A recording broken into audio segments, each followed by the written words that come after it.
Hey guys, Jakatadi here. Welcome back sa unboxing channel natin. Last week, very exciting yung recently announced ni Cherry Mobile kasi nirelease nila yung gaming smartphone nila na si Aqua S9 Max. So based pa lang sa specs, nakita natin na panalong-panalo itong bagong smartphone ni Cherry Mobile. Ngayon, meron tayong another one from Aqua S9 series lineup na i-unbox natin ngayon na isa sa affordable and budget-friendly smartphone. So, ito na guys. Aqua S9. So, bago natin i-unbox, be sure to subscribe para updated kayo sa mga latest unboxing videos natin. Okay? Guys, yung full specs nakapost sa description below. It has 1.6 Octa-core CPU, 6.5-inch HD+IPS Teardrop display, quad cam at the back, 13+5+2+2 MP camera, 8 MP front camera, 64 GB ROM plus 4 GB RAM, expandable MicroSD up to 128 GB, LTE ready, USB Type-C quick charge, OTG ready, and 5,000 battery capacity. Okay, so let's do the unboxing.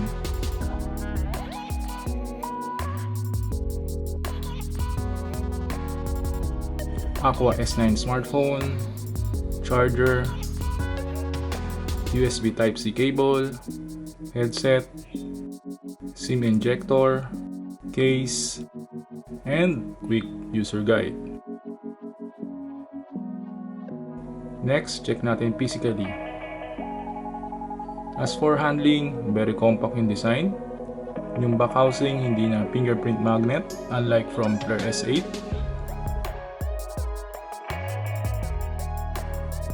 Ito yung 6.5-inch HD+IPS display, front camera, top part, 3.5 audio jack, and USB Type-C port. Left side, SIM and MicroSD tray. Bottom part, speaker. Right side, power button, and volume rocker. At the back, quad cameras with flash.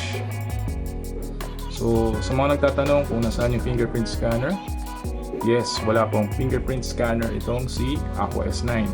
So, no worries guys, meron naman siyang security face unlock feature.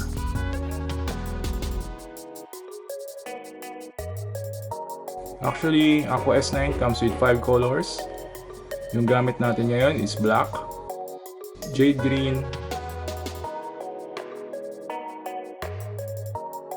flare red, fusion sky, and yung aqua blue, which is wala tayo ngayong actual sample.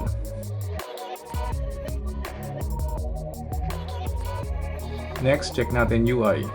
So, si Aqua S9 is running on latest Android OS, which is 10. As for UI, it is using Android stock UI. So, mostly preloaded apps are Google apps and basic utility apps. Ang maganda dito, walang preloaded bloated apps. As for Android settings, very common na sa inyo. So, same stock settings like internet, connected devices, apps and notification, battery, display, sound, storage, security, smart controls, and about phone.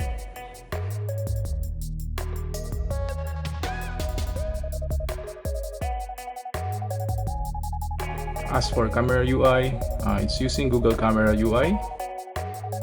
At camera mode, meron siya auto, manual, burst shot, panorama, audio note, filter, QR code, night shot, and portrait.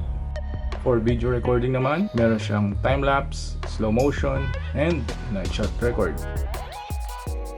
Next, check naman natin benchmark, gaming performance, and sample camera shots.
Okay, so natapos na natin yung unboxing handset natin dito kay Aqua S9.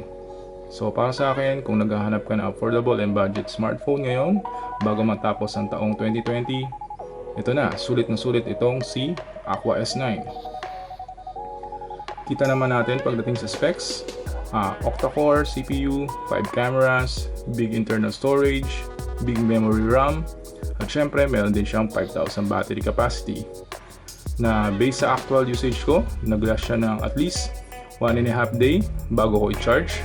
That includes some gaming via data, Facebook browsing, and some YouTube video via Wifi connection. So ang tanong, magkano? SRP is 3,999 pesos. Diba? Sa presyo pa lang, sulit na. Okay, abangan nyo ulit guys yung mga susunod ko unboxing and hands-on videos. Thank you.